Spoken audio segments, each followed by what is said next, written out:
story, guys. Today is leg day, so heading up the gym now. But before legs, I always make the stretch. I know I've read the studies that say that you shouldn't stretch for prolonged periods before you do legs, but I am a huge fan and a huge advocate of stretching before legs. I find get a much better range of motion, much less aches and pains, and just better functionality during the session, I suppose, and just feel more confident on my lifts. So 2 stretches that I do before my workout: glutes, so leg up on the desk like this, on a rickety desk that wobbling, so up like this, and I'm holding this stretch for a minute. Okay, so getting a really good stretch in the glutes. I find I use my breathing to get an even deeper stretch, so and hold that. Okay, so that's the glutes. Hamstrings. Okay, so 1 foot up on the desk, touching the toe, and again further down, so get a really good stretch. I can almost guarantee that a large number of the guys following this page and training legs probably have extremely tight glutes, hamstrings, hip flexors. So it's really important that you stretch these out before you go training, because not only is it going to hinder and pull you and have an effect in your leg training, but long term you're going to get injure your back, you're going to injure hamstrings, whatever. So definitely recommend stretching before legs. Just a quick tip before I head off. Right guys, so as you can see, started off with leg extension. Now I usually don't start my leg session with leg extension. I usually start with squat, but it was being used, so had to make do with the leg extension first off. But to be honest, I actually find I actually like starting with my session with leg extension sometimes, because it's a great way of focusing in on the muscle you want to work. It's a fixed movement, so you're not able to get it too wrong, so you're going to feel it on the quads, which is what I was looking to work primarily today. So this was my last set of leg extensions, so I did a double drop set, did about 20 reps, dropped it down, maxed out, dropped it down, maxed out. I'm training in Energy, not guitar here, and I have to say I really like the gym. It's got really good equipment and absolutely everything you need, really. So here is just one set of my squats, just doing pause squats, so time under tension. So 1, 2, 3, pause, power up. This exercise is not only great hypertrophy exercise, but it's also great for developing power. You can imagine that you're going right down into the hole, the most difficult part to explode from, and then pausing. It's just going to add a lot of power to your lower half, but it's also a great way of stimulating growth in the legs as well. Generally I don't stray too far from staple leg exercises, but I love these. I think they're a great way of adding intensity to your leg routine, and they are by far, in my opinion, the most painful type of squats you can do. You're also probably wondering why on earth I'm wearing leggings during the summer. To be honest, I just find it warm up quicker with them and get a better session with them, so deal with it. Next up, we have a great isolation exercise, a single leg split squat. I find this exercise absolutely brilliant for kind of bringing out that teardrop effect, or hitting the vastus medialis, the kind of inside part of your quad. But it has to be done super slow on the way down and on the way up. You have to embrace the burn in this exercise. Just feel the muscle working as opposed to rushing it, bouncing up and down. When you make the burn your friend, the burn brings you results. I'd also like to take this opportunity to apologize for my insane cringiness all the time.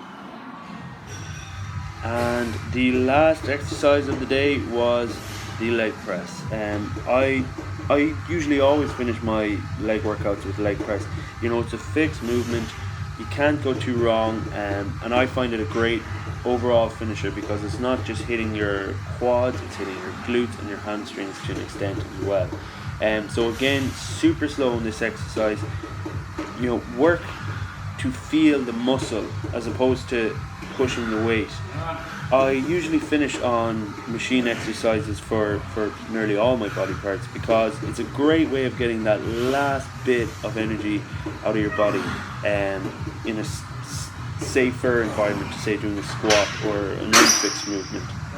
I'm doing a double drop set here, so stripping 30 kg off either side first and then 20 kg off either side after. This exercise is, I'm really using this to just absolutely finish myself off. There's not a whole lot left in the plank, but if there is anything, this is a great way to empty it out. So.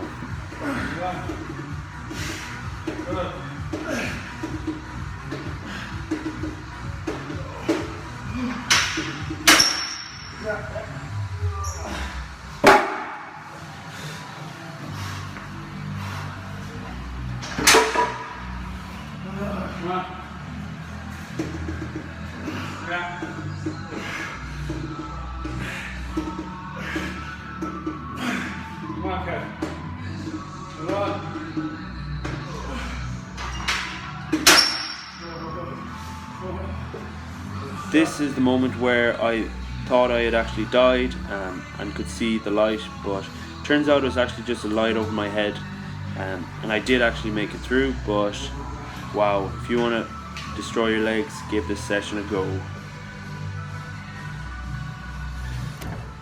So this is the next day after legs. Just said I'd give you an idea of how they're looking. I'm about 10 weeks out from competition, so I'm really happy with how training's going, diet's going, and feeling good for it, you know.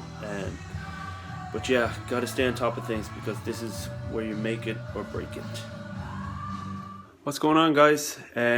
So just thought I'd talk you through how I kind of prep my meals at the start of the week. I'm in the office tomorrow on the Skull Enterprise Centre, so I generally try and get a big load of food cooked up at once, so I'm not stressing late at night and I can get to bed early, because probably one of the biggest and most important factors to getting results is getting a good night's sleep. And when you're stressing out and you have to get up early in the morning to get food ready and stuff like that, you're just not going to be getting a good night's sleep. You're going to be, you know, tossing and turning, thinking about things you have to do for the next day. So I always try and cook in bulk. Just an example here. So we got my 5 chicken fillets, the George Foreman. I have to say, since I've got the George Foreman, it's one of the handiest things I've ever purchased. And you know, you just cook 5 fillets at a time. They're ready in about 6-7 minutes. We got some chili, garlic and pepper on the chicken. So generally I'd have maybe 2, 3, sometimes 4 chicken fillets a day, but if I'm not having chicken, I'll probably have steak or some fish instead. I also have boiled eggs on. Yummy. Can't wait for those tomorrow. To be honest, like, obviously I'm not a massive fan of boiled eggs at all, but for me, a lot of the time it's just convenience. I mean, I'm getting up early tomorrow, you know, getting up at 7 so I can get to the gym, then get home, answer some emails from the Facebook page, and then I have to get an 11 o'clock bus to work for 12. So first thing in the morning, you know, I want something that's really quick, convenient, that I can put in a lunchbox and then take it with me to work. So generally I have a big smoothie first thing in the morning after my weight session, consisting of oats, flaxseed, you know, whatever, and then have some eggs about 2 hours later, and then I'll have a big meal of, say, you know, rice or sweet potato, and brown pasta and chicken, you know, some green veg, and then when I get home it's kind of whatever I'm feeling, you know. So yeah, that's just an insight into my prep for the week. I will catch you later, guys.